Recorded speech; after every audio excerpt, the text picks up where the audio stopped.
Hello, my name is Danielle Valania, and I work as an academic technology specialist in the Center for Academic Technology at Butler University.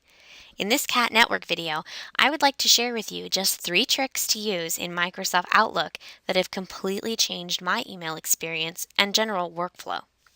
We all know how overwhelming an inbox can be, and many of us feel an immediate impulse to answer those emails rather than letting them linger.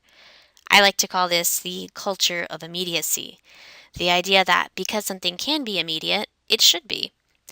These tips I'm about to show you are designed to help you break free of that culture, give yourself permission to focus deeply on your work, and invite you to consider a fresh outlook on your Outlook experience.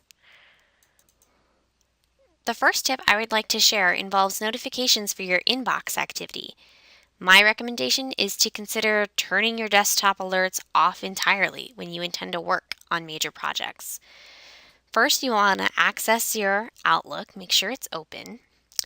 Then click File, find Options, and ensure that you are in the Mail settings, the Mail menu. When you scroll down, you will find a section called Message Arrival.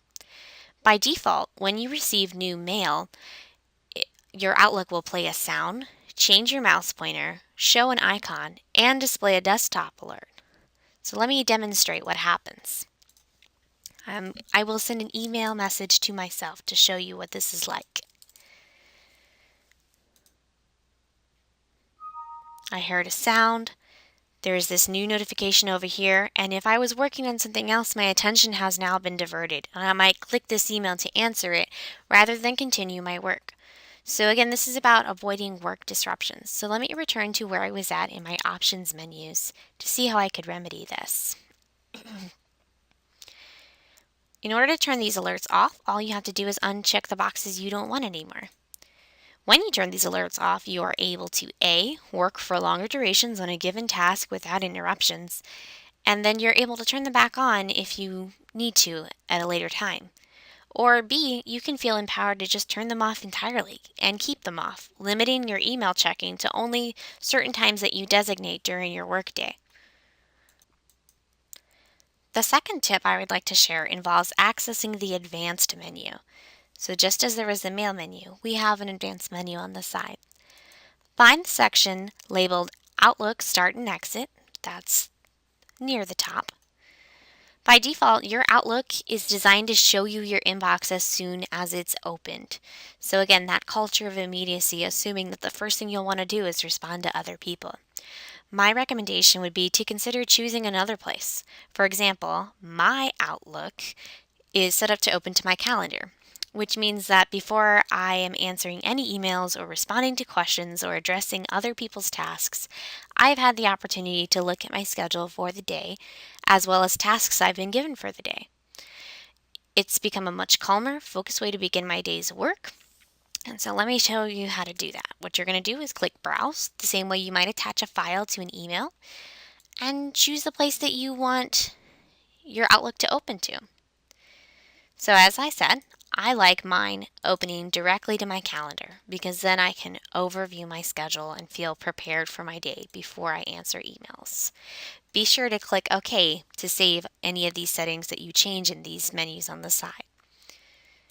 My final tip would be to explore all of the bells and whistles of Outlook, such as tasks, notes, and the scheduling assistant through the web-based training videos available at Atomic Learning for the Butler community. So let me show you how to access that.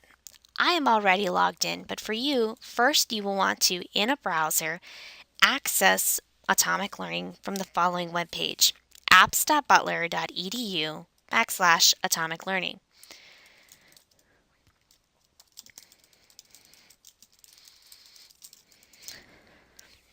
It should prompt you for your Butler credentials, and of course, I'm logged in, so I am already there. What you will do here is you can actually search for Outlook to find things that maybe haven't been covered in a CAT video or in a CAT training session that you've been to. You'll see here there's Outlook 2010. I can click that, and it's going to take me to many sessions all about the different things that I can do in Outlook. So for example, you might be interested in printing, which was not covered in this video. There are 4 videos on that. And notice how short they are. Some are 50 seconds, some are 37 seconds. You can learn anything about Outlook here.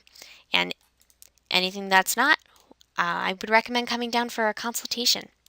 Something you might notice in these is that you can star these and add them to your favorites list.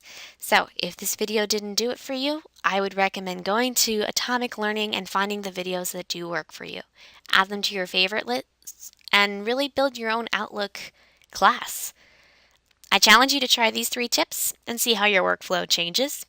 I know it did for me. If you have an interesting experience with Outlook and you'd like to share, feel free to find us on Facebook at Butler University Center for Academic Technology, or come down to CAT and tell them Danielle sent you. Thank you again.